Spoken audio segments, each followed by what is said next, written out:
Semuanya, assalamualaikum warahmatullahi wabarakatuh. Luar biasa, saya masuk ke kandang ini langsung berdecak kagum karena kandang yang dikelola oleh Mas Fajar ini ada ratusan ekor, terdiri dari domba komposit dan domba crossing. Ya, alamatnya di mana? Alamat dan nomor telepon kita sematkan di video setelah ini. Ya, jadi teman-teman tidak usah tanya lagi di kolom komentar. Alamatnya ada di video. Ya. Tonton terus Bincang-Bincang Agro TV dengan Mas Fajar. Assalamualaikum. Waalaikumsalam warahmatullahi wabarakatuh. Mas Fajar, Bapak Fajar saya panggil ini. Mas saya. Mas saja Pak, biar awet muda. Biar awet muda. Luar biasa ini. Ini sudah aktivitas jam berapa ini? Aktivitas jam 7 kita biasanya mulai itu. Jadi nggih, kru-kru kandang itu datang jam 7, terus kemudian ya sesuai jobnya masing-masing gitu. Ada yang di pakan, ada yang di kandang. Untuk kalau yang di kandang itu membersihkan tempat-tempat pakan, membersihkan lantai kandang seperti sambil ngejeki. Kalau yang di pakan itu pagi ya nyoper, kemudian mencampur pakan yang hasil coperan hijauan itu nanti ada konsentrat, juga mungkin ada bahan-bahan lain yang perlu ditambahkan supaya nafsu makannya itu dia lebih suka gitu domba itu. Luar biasa.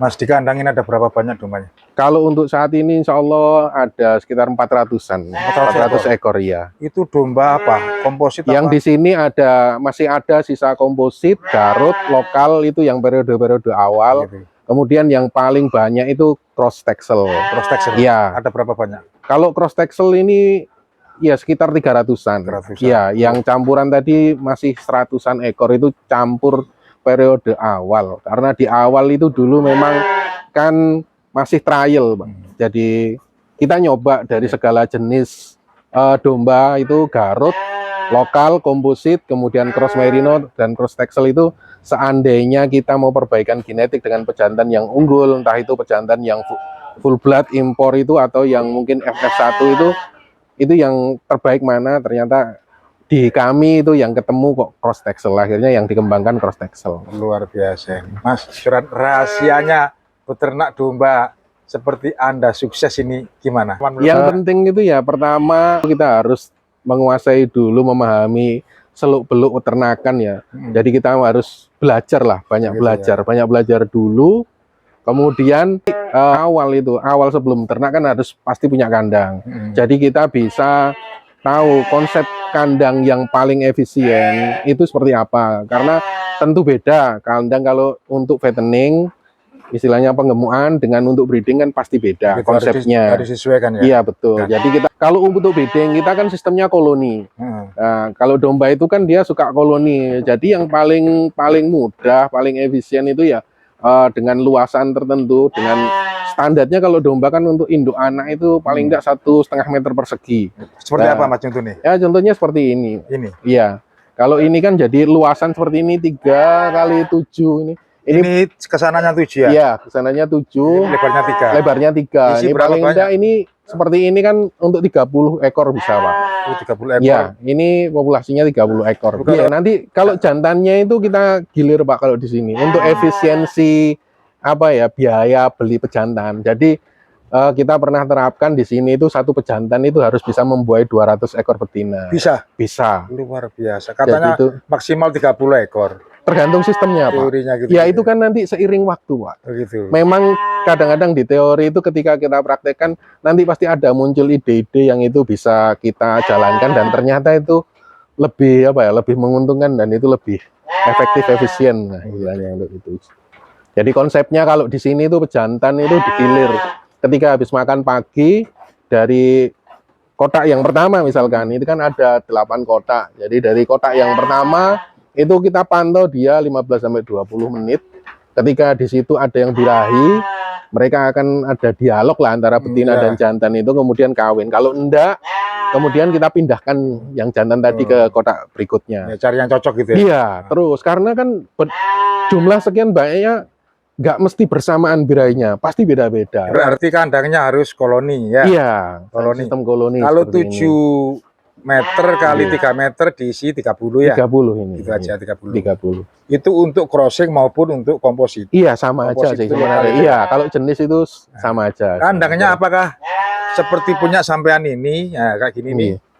Apakah dikelimprak nongennya Mas? Karena ada yang dikelimprak dari tanah, itu gimana? Dulu pernah, Pak. Ya. Dulu pernah pakai kadang lempak lah istilahnya ya. Sebelum seperti ini. Jadi ini kandang ini udah perubahan 5 kali. Jadi mulai berbagai macam model Ya, termasuk yang lemprak. Ya, cuma kelemahannya di lemprak itu ternyata susah untuk gemuk. Gitu. Memang praktis, memang lebih murah daripada seperti kandang panggung seperti ini. Tapi kenyataan yang kita alami itu domba susah untuk gemuk. Begitu ya. Iya. Cacing apa karena cacingan Mas? Enggak, karena dia kan oke lah dalam kurun waktu 1 minggu mungkin amoniaknya belum terasa kan. Tapi ketika penumpukan amoniak dari urin dan kotorannya itu dalam waktu panjang, pasti ketika dia jerom tidur itu kan di lantai pasti akan Terganggu, berakibat. Iya. Makanya Jangka panjang. diusahakan, disarankan untuk pemula Iya. harusnya pakai Panggung aja. Panggung, dan kalau bisa itu ya ketinggian dari tanah ke lantai kandang Ya, itu 1,5 kalau bisa. geladakannya itu ya. Iya.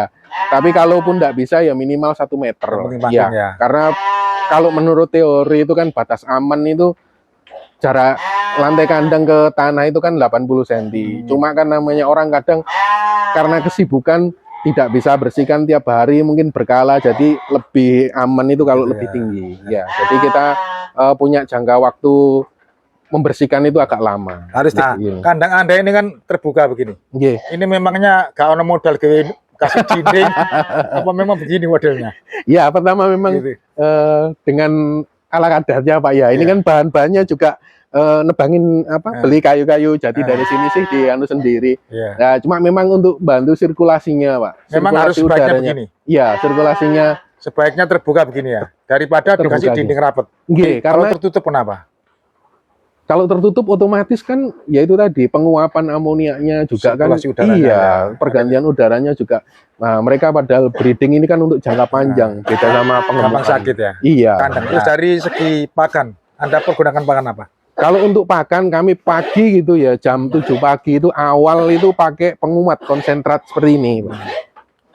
Ini ya? Iya, ini konsentrat. Sehingga ini konsentrat asli? Pabrikan? Pabrikan. Ini kita pesan custom karena kita punya kebetulan dokter hewan yang dia produsen pakan sehingga kita pesan custom. Begitu. Iya. Misalkan untuk pemula bisa juga. Yang mau beli yang jadi gitu ada? Ada. Complete fit juga ada.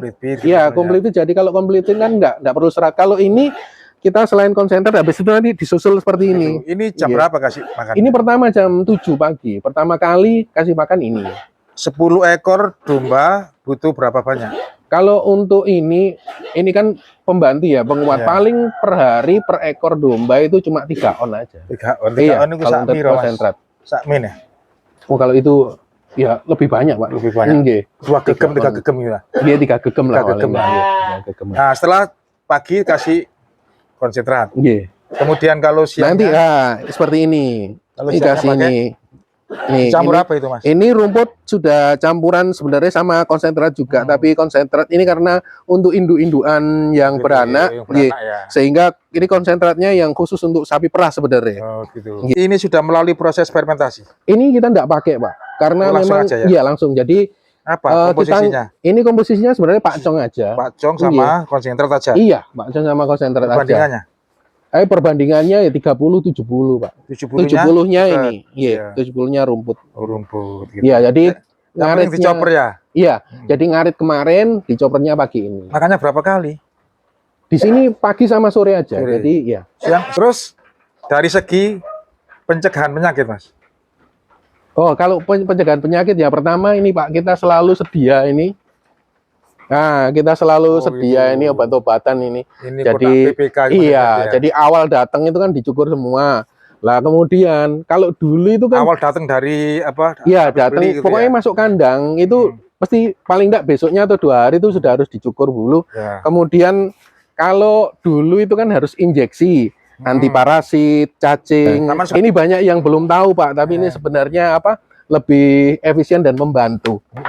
Ini kan puron. Ya. Jadi kalau dulu itu kan begitu dicukur bulu harus disuntik untuk obat cacing sendiri, Ya. parasit sendiri, Begitu. vitamin sendiri ya. Sekarang enggak, sekarang begitu dicukur bulu dia diolesin ini Pak. Gel, ini kan gel ya. Diolesin mulai punggung ini yang Berarti leher ini, Bu, sampai ya? belakang. Iya, jadi cukup ini. Selain cepat, praktis kan juga tidak menyakiti. Itu pemberiannya ketika datang saja atau mungkin berkala berapa bulan? Ini kalau khusus untuk setelah cukur bulu aja Pak, ketika datang ya. Ya. Jadi kalau nanti Cukur berkala kayak ini habis dicukur ini ya. nggih, habis cukur Nah, udah. terus dikasih apa dioleskan? Nggih, dioleskan puron itu mulai sini sampai pangkal ekor gitu. Itu aja. Merata, iya. Cuma simpel-simpel. Iya. Gitu ya.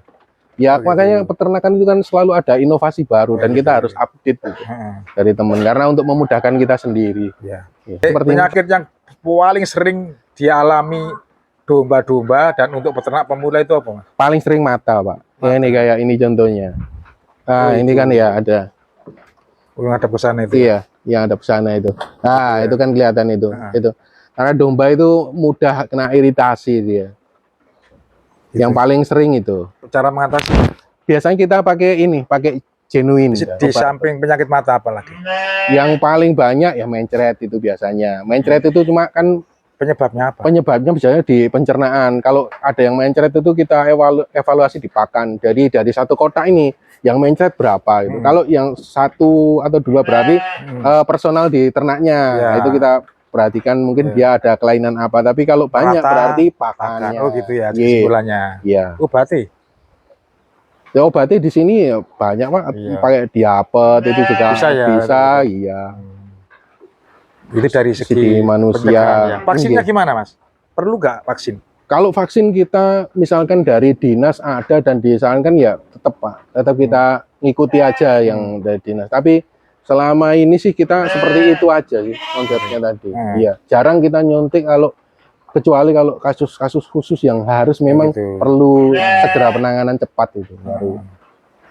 Luar biasa. Terus penjualannya gimana ini? Kalau penjualan ya alhamdulillah kan sekarang kan banyak rekan-rekan peternak itu yang mulai greget ya, sehingga mereka kebutuhan untuk bakalan-bakalan domba untuk breeding itu banyak. Jadi kita sering lah nawarkan ke teman-teman itu dan banyak diambil. Kemudian juga mensupport untuk yang farm-farm besar. Yang penting koneksi ya. Iya, betul. Konektivitasnya ya. Yes, gitu makanya kita banyak lah silaturahim Luar dengan biasa. teman-teman gitu. Gitu. Mas Fajar, terima kasih ilmunya untuk teman-teman pemula. Oh, Semoga sama-sama bermanfaat Pak. ya. Ini ilmunya orang banyak yang melalui saya. Iya. Pengalamannya dan ilmu-ilmu yang diterapkan di sini kan juga sangat bermanfaat sekali dan dibutuhkan ya. Terima Insya kasih. Allah. Assalamualaikum warahmatullahi wabarakatuh. Waalaikumsalam.